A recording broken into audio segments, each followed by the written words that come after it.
Quand on apprend le français, on a souvent l'impression qu'il faut apprendre toujours plus de mots, plus de vocabulaire, plus de listes, plus de fiches.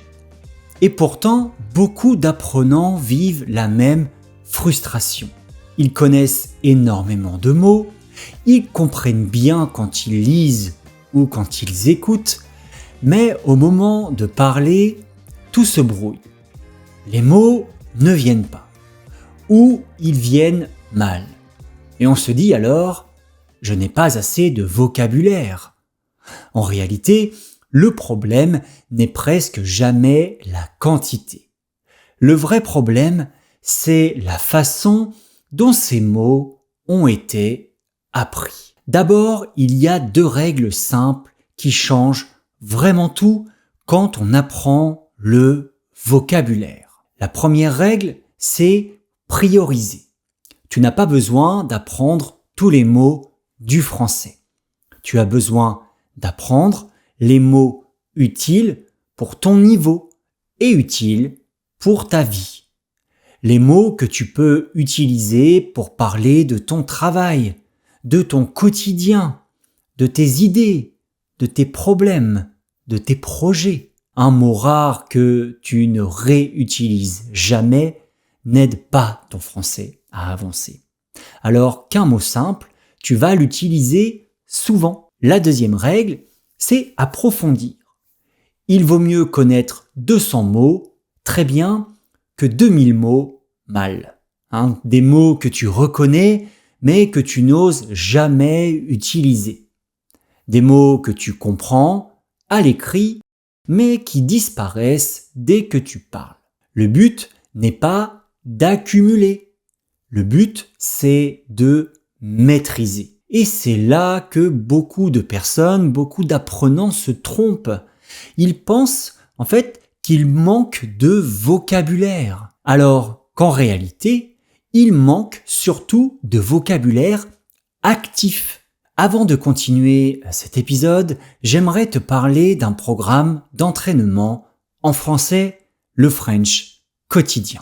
Chaque semaine, tu reçois un plan clair de 7 jours pensé pour te faire progresser pas à pas.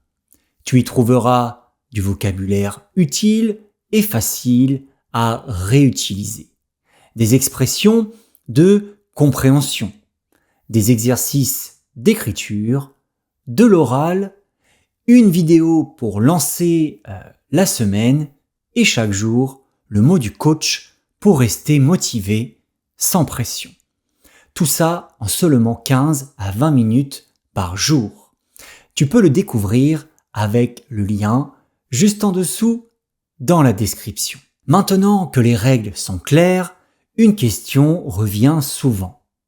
Où est-ce qu'on trouve le bon vocabulaire ? En réalité, il n'y a que 2 sources vraiment efficaces. La première, c'est la lecture, des articles simples, des livres adaptés à ton niveau, des dialogues, des textes courts. La lecture te permet de voir les mots dans un contexte calme, posé. Tu peux relire, ralentir, observer. J'ai d'ailleurs un book club sur cette chaîne qui s'appelle Les livres du French. Je te mets une vidéo juste ici où je te donne 5 livres selon ton niveau à lire absolument pour progresser. La deuxième source, c'est l'écoute. Des podcasts comme celui d'apprendre le French, des vidéos, des films, des séries. Ici, tu entends le vocabulaire vivant, avec l'intonation, le rythme, les pauses. C'est essentiel pour que les mots deviennent naturels à l'oral. Mais attention à une règle très importante. Quand tu lis ou quand tu écoutes, ne note pas tout. Note seulement les mots intéressants et utiles pour toi. Un mot que tu pourrais utiliser demain dans une conversation. Pas un mot rare et compliqué que tu ne reverras jamais. Moins de mots, mais des mots qui comptent. Une fois que tu as choisi un mot utile, le travail commence vraiment. Et là, il n'y a pas 10 étapes compliquées, il y en a 3, simples, mais essentielles. Première étape, comprendre le mot. Deuxième étape, savoir l'utiliser. Troisième étape, pouvoir l'utiliser sans réfléchir. C'est cette troisième étape que beaucoup d'apprenants n'atteignent jamais. Et c'est exactement ce qu'on va travailler ensemble. Alors, reprenons ces 3 étapes. Tout d'abord, on comprend le mot. Donc, quand tu rencontres un nouveau mot, ne te précipite pas sur le dictionnaire. D'abord, devine. Regarde le contexte, la phrase, la situation. Très souvent, ton cerveau comprend déjà une partie du sens. Ensuite seulement, vérifie. Cherche une définition simple. Fais attention aux mots qui ont plusieurs sens. Tous les mots du français ne veulent pas dire une seule chose. Prenons un exemple très simple. Un mot du quotidien. Poser. Poser une question, poser un objet, poser un problème. Le mot est le même, mais le sens change avec le contexte. Comprendre un mot, ce n'est pas mémoriser une traduction. C'est comprendre comment il fonctionne dans la langue. Étape numéro 2. Alors, comprendre un mot, ce n'est pas suffisant. Il faut maintenant savoir comment il s'utilise. Première chose à regarder, la nature du mot. Est-ce un nom, un verbe, un adjectif? Ensuite, regarde sa structure. Est-ce qu'il est suivi d'une préposition? Est-ce qu'il est utilisé avec une construction précise? Et surtout, observe ce qui va autour du mot, les mots qui l'accompagnent souvent. C'est ce qu'on appelle les collocations, les blocs. Par exemple, on ne dit pas seulement prendre, on dit prendre une décision, prendre le temps, prendre un risque. Apprendre un mot seul, c'est fragile. Apprendre un mot avec son entourage, ça, c'est solide. Et maintenant, la troisième étape, l'étape la plus importante, faire sortir le mot de ta tête. D'abord, répète à voix haute, même seul, même doucement. Si tu écoutes un audio, tu peux aussi répéter juste après la voix, la méthode du shadowing. Ensuite, transforme la phrase, change le sujet, change le temps.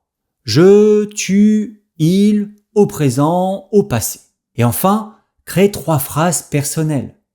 Des phrases liées à ta vie, à ton travail, à ton quotidien. Plus un mot est lié à toi, plus ton cerveau le retient. Et si tu peux, utilise-le en conversation ou en cours, même imparfaitement. C'est comme ça que le mot devient vraiment actif. Si on résume, apprendre du vocabulaire efficacement, ce n'est pas un effort isolé, c'est une boucle. Tu découvres un mot, tu l'analyses, tu l'utilises, tu le révises. Si tu ne révises pas, ton cerveau crée un trou noir. Le mot disparaît et tu recommences à zéro. La révision n'est pas un échec. C'est une partie normale de l'apprentissage. Je te propose maintenant une mini-routine très simple que tu peux tenir sur la durée. Pas une routine idéale, juste une routine réaliste. Chaque jour, tu choisis 3 mots maximum. Pas 5, pas 10, 3. Alors pourquoi 3 ? Parce que ton cerveau apprend mieux quand il n'est pas saturé. 3 mots, c'est assez pour progresser. Et pas assez pour abandonner. C'est juste ce qu'il faut. Pour chaque mot, tu fais toujours la même chose. D'abord, tu choisis une phrase modèle. Une phrase que tu as lue ou entendue. Une phrase naturelle, simple, correcte. Ensuite, tu crées 3 variantes personnelles. Des phrases liées à ta vie réelle, ton travail, ton quotidien, tes idées. Pas des phrases parfaites, des phrases utiles. Même si elles sont simples, même si elles sont un peu maladroites. Ensuite vient la partie la plus importante, la révision. Le lendemain, tu relis rapidement les phrases, juste pour te rappeler le mot, pas pour l'apprendre à nouveau.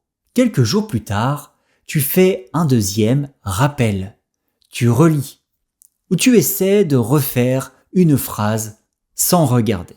Puis environ une semaine après, tu fais un dernier rappel léger. Si le mot revient facilement, c'est gagné. S'il ne revient pas, ce n'est pas grave. Tu le retravailles une fois et tu passes à autre chose. Tout ça ne prend pas longtemps. Quelques minutes par jour, pas plus. Cette routine fonctionne parce qu'elle respecte ton cerveau. Elle crée des connexions répétées. Elle transforme des mots passifs en mots actifs. Et surtout, elle est tenable. En français, comme dans beaucoup de choses, ce n'est pas l'intensité qui fait la différence.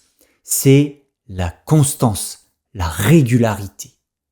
Un peu chaque jour, pendant longtemps, battra toujours un gros effort de temps en temps. Pour terminer, retiens une chose simple. En français, progresser ne veut pas dire en faire toujours plus. Ça veut dire faire mieux, plus consciemment et plus régulièrement. Moins de mots, mais des mots que tu comprends, que tu utilises et que tu retrouves à l'oral. Comme le disait Confucius, la connaissance s'acquiert par l'expérience. Tout le reste n'est que de l'information. Alors, prends quelques mots, travaille-les vraiment et laisse le français devenir, petit à petit, une langue que tu utilises, pas seulement une langue que tu connais. Et si justement tu veux découvrir les 100 mots français les plus utilisés, j'ai fait une vidéo que je te pose juste ici. Tu trouveras le lien, tu as juste à cliquer et on se retrouve sur la vidéo. À tout de suite.